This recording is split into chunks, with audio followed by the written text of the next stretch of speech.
This is Dr. Perry, and this is the fourth session of the Child Trauma Academy's 7-slide series. Today I will be talking briefly about state-dependent functioning. State-dependent functioning is one of the most important concepts in understanding how human beings function, and it's certainly one of the most important concepts when you're trying to understand children who've been impacted by maltreatment and anybody who's been influenced by a traumatic experience. Basically, if you recall, your brain has a whole set of important systems involved in keeping you in equilibrium.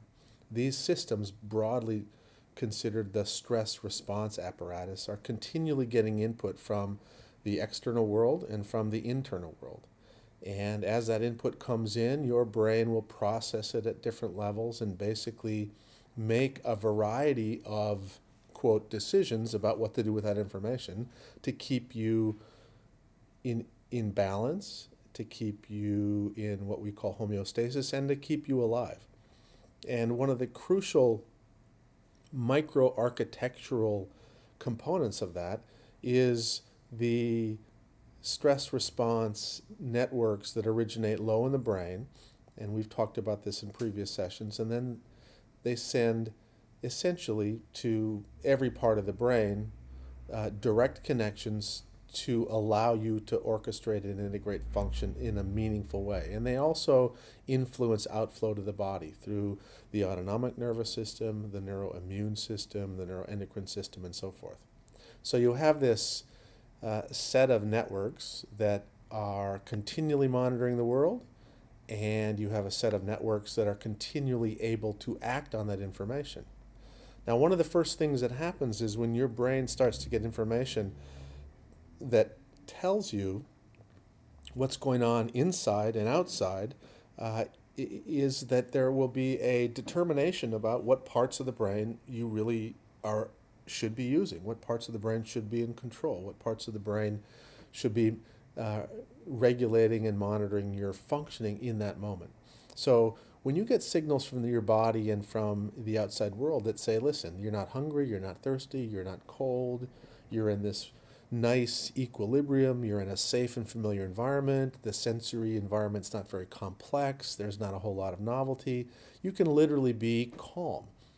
And you use the parts of your brain that are most human, that are most complex, and that allow you to be future-oriented and think in essentially the smartest way that you can think. You can be creative and you can put things together that you had previously learned, and you can see them in a unique way. You can revisit them, you can move them around, and essentially this is a wonderful, wonderful reflective state that is responsible for the majority of human creativity and innovation.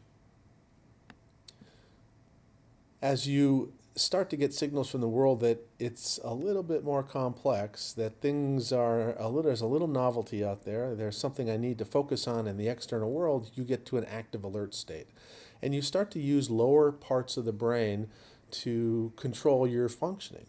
And you move away from these higher, more complex, abstract thinking parts of the brain to parts of the brain that are more concrete. And as you start to get signals that say, hey, I'm under threat, I'm hungry, I'm thirsty, I'm cold, I've got some unknown signals that are coming from the outside world, and some of them might be even threatening, your brain shifts and starts to use lower parts of the brain in a predominant way. And essentially, in a state-dependent way, the locus of control is moving from higher parts of the brain to lower parts of the brain as you become increasingly threatened. And as I've sort of gone through here, you go from the neocortex all the way down to your brainstem when you feel particularly fearful or terrorized. And so what happens is your brainstem actually is a part of the brain that will manage information and process information and, quote, solve problems in a way that's very different than the top part of your brain. So when you're calm, like I said, you can be abstract and reflective, and you can be future oriented, and you can really solve problems in an innovative, quote, humane way. And as you start to feel a little bit of complexity in the external world and things get a little bit more, uh, if you will, stressful, you will be likely to use your cortex, but you tend to use parts of your cortex that are a little bit more automatic, a little bit more routine. Things you solve current problems with old problem solving paradigms.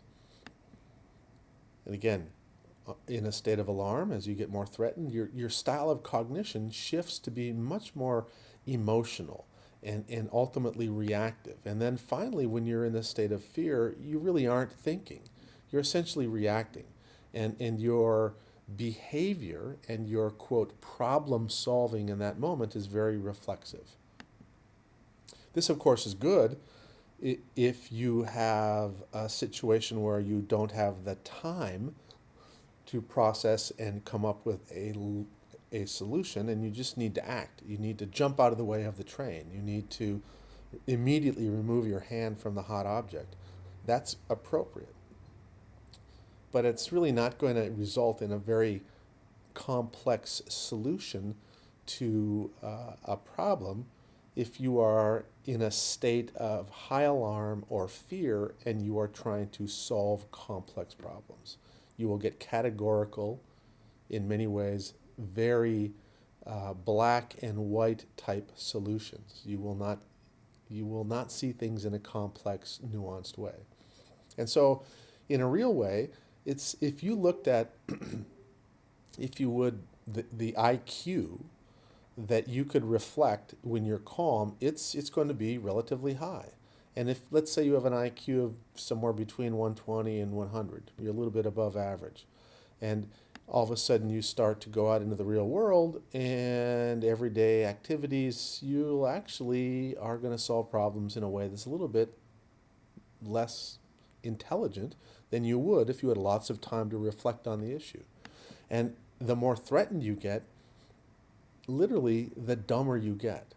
And so people who are under threat, people who feel threatened, people who are in situations where there's chronic unpredictability, where there's stress and threat, will have problem-solving approaches that are much, much less intelligent than they could solve if they themselves had a more predictable situation, if they had more economic resources, if they had more housing stability, if they had more healthy relational supports. They would have problem solving that would reflect a higher IQ. And again, this is a crucial aspect of state-dependent functioning. All functioning, the way you think, the way you feel, and the way you behave, is going to be influenced by your state. Now, this is something that we see all the time in working with children and adults who've been impacted by trauma. Their functioning and their behavior and their decision making tends to be less competent, less capable, less mature than would be possible if the very same people were put in situations where they were safe. And again, we'll come back and talk about this in greater detail on many, many future of our clinically oriented case-based presentations for the 7-slide series. To summarize all of this, this table shows what can happen as you move from a state of calm down the arousal continuum into a state of fear. Your style of cognition shifts, the part of the brain involved in controlling the majority of your function shifts, your functional IQ shifts, and in future sessions I'll talk about the implications of this for creating contingency-based programs, creating educational environments, thinking about therapeutic interactions, and so forth. Bottom line, the human brain is a remarkable organ. It mediates all of our thinking, all of our functioning. But the way your brain allows you to have smooth motor control, the way your brain allows you to think and solve problems, the way your brain allows you to form and maintain relationships is all state dependent. And again, we'll talk more about this in detail on future sessions. Thank you for your attention. We hope that this is a useful resource for your clinical and academic work. And please feel free to contact us if you have questions about some of this content and would like some more resources to support your work. Go out, do good, and we will have another session for you sometime in the next couple of months.